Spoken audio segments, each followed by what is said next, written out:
Let's talk about another team here that I think is in my way too early Omaha 8 predictions. And listen, this is a team that I think is going to be taking a step forward for what they did at the end of last season, which is the Miami Hurricane. 35-27 a season ago, 9th place in the ACC. They had a really good middle to end of the ACC play. They got themselves into the tournament and played really, really well, eventually losing to Louisville in that super regional, where Louisville goes on to the World Series.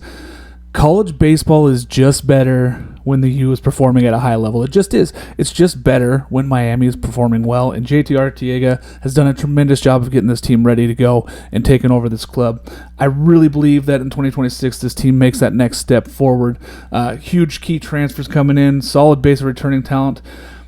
This is going to be really difficult for me to not have this Miami squad, at least in my top 15 early, and just looking at them, I think that they are going to get better throughout the season. Daniel Cuvet is another one of those top-tier draft guys that you're going to see in the 2026 draft. Seems to be a theme so far with these teams that I'm picking, but there's a reason why we have these teams loaded here, and that's because of the talent that they have coming back. Key positions again, returning Daniel Cuvet, Jake Ogden, Max Galvin, Derek Williams, Bobby Marsh, Jake Kowalski. These are very, very high-talented guys that are returning to this lineup. They got a lot of experience last year. They maybe didn't have the bats there for most of the season, but I think that these guys get a lot better, and what they've added in, we'll talk about in a second, is really going to help out this lineup. Pitching-wise, AJ Cesar, Brixton Lofgren, Jake Dorn, Rob Evans, Tate Darius, Nick Robert, Michael Fernandez. A lot of innings coming back. Now, you did lose some guys like Hughes. We're losing some guys. That's okay, because I think that, even losing Griff, losing some of these guys in the bullpen, Brian Walters, okay, it sucks that we're going to lose some of those guys, but I think that you have so much coming back, and the guys that you're going to add in, that this team has to be picked as one of those high teams. The biggest addition that I see coming in there is Alex Sosa returning to the state of Florida. A catcher from NC State. This guy is tremendous. He's a tremendous talent. I think he's probably the second best catcher in the portal this season. I think, obviously, Tinney, who went to Texas, is going to be the number one. But Alex Sosa has the ability to be a 20 home run guy, a 350 average guy.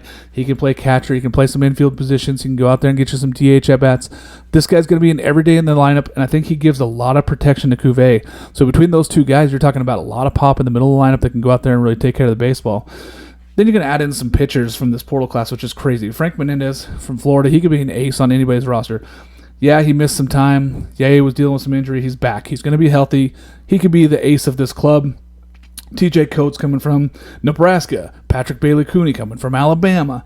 Lennon Glidewell coming from Austin Peay. Jackson Huggis, catcher, coming from Presbyterian. Brylan West, first baseman, coming in from FIU. Vance Sheehan. This guy's going to be the shortstop, probably going to work his way into shortstop, USC Upstate. Freshman class coming in is great, too. You got Eric Peralta, Alonzo Alvarez, Mario Magana, Jake Logic, Eddie Zuan, Gabriel Milano, and Jack Durso. This team added in a lot on top of a really talented team already. So I think that you're going to see quite a bit in this Miami Hurricane this season, in the 2026 season.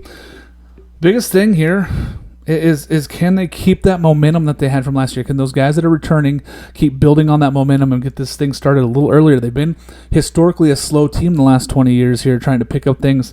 I'd like to see Miami get off to a hot start. Get out there, take care of business. Maybe figure out their weekend rotation a little bit earlier. I think JT Arteaga is a tremendous coach. I cannot wait to see what he does with his team. Huge vision here for Miami. It's better when college baseball when Miami is good.